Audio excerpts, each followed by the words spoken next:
This happened a few weeks ago. I work at a petrol station. I have years of experience in a previous one, so getting this job was just a piece of cake, I guess. Only this was different. It's lone working. Can you imagine 8 hours entirely by yourself? And especially doing late shifts. So my shift started early afternoon, about maybe half an hour into my shift. This guy walks in, and I've seen him before as he entered the shop the day before and randomly asked me if I had any shopping bags to spare. The guy was giving me some uncomfortable vibes, but luckily someone else was working with me that day for a short while, so I asked them to deal with that guy. My colleague said that we don't have anything to spare you and told him bye, and I guess the guy leaves. Anyway, back to this day, this guy walks in and I thought, for God's sakes, what does he want now? Another handout?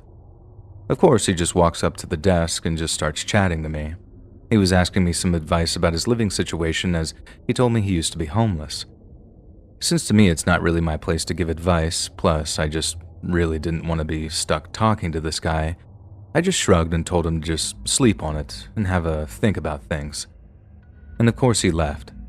He didn't enter the store to buy anything at all, just a chat, but thinking back, I remember that he asked me what time I got off, and stupidly I told him 11 o'clock at night.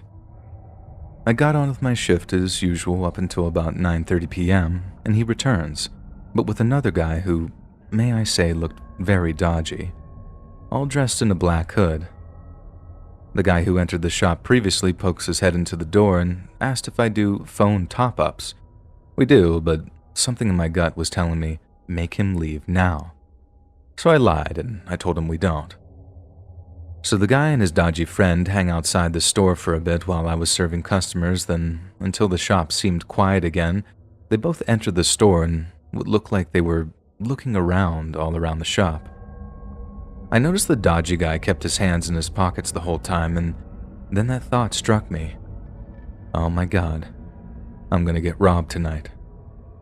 So I took some deep breaths and tried to keep calm and just thought of my training, and I repeated in my head, just comply with them, give them what they want, then call the police after they leave.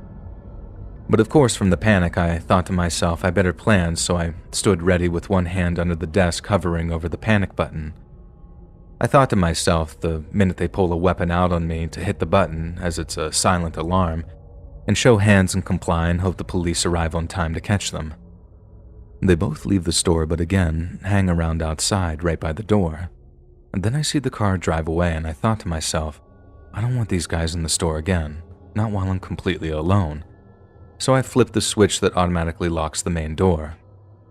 Now half an hour passes, I had no customers and still the two guys are still hanging around outside. I called my boss to tell him what's going on and to give him a heads up that at some point I'm going to have to call the police and have them move them along as it's making me very anxious. Then another guy shows up and joins the guys all dressed in black and wearing those COVID masks. He also hands his friend's mask too, then he makes his way around the back of the store. Then I realize, oh God, the back door. The one I go out from to puff on my vape, and I ran to the back door and slammed it shut and locked it. At this point, I was scared for my life, as these guys stack around the place, to which it started to feel like an hour and a half had passed. But I was hiding in the office watching the cameras. I picked up the phone and dialed the non-emergency number for the police. At this point, I was really freaking out. But of course, I had to listen carefully while a bit on the phone was going through those press 1 for this. I couldn't focus on the next thing. A colleague calls me on my mobile to check in on me. I told him what's happening. Then I came out of the office to take a peek and, of course, those guys were right up to the window, knocking to grab my attention, and yes, they saw me with 2 phones to my ears. Oh God, they saw me, I said to my colleague on the phone, then I came up with an idea. I put the phone I had making a call to the police down and kept my colleague on the phone, and I said, listen, I'm gonna see what they want. You just stay on the phone. I'm gonna put you on speaker. Stay quiet, don't say a word, just listen.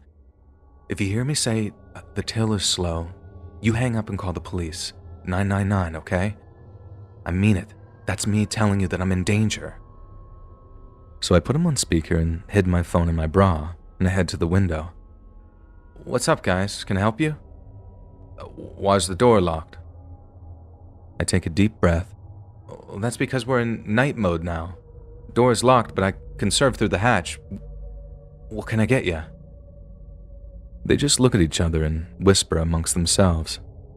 "We'll just take," in a brand of tobacco they named, "and a lighter." Sure. One moment." I grab what they asked for, and they push a 20 note through. I quickly grab the 20 and, of course, check it. Then I rang them up, but as I had their change ready, I saw one hand go through the hatch. I dropped their change into that hand, avoiding contact. "Okay, thank you. Bye now." And I stared them down, closing the window and the hatch. And thank God, as they stood there, they finally left for good. As soon as they were gone, I fell to the floor and burst out crying after holding in that fear for so long.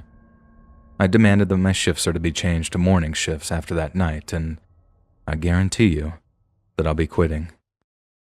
If you enjoyed this scary story, listen to thousands more, either over on the Let's Read YouTube channel or podcast.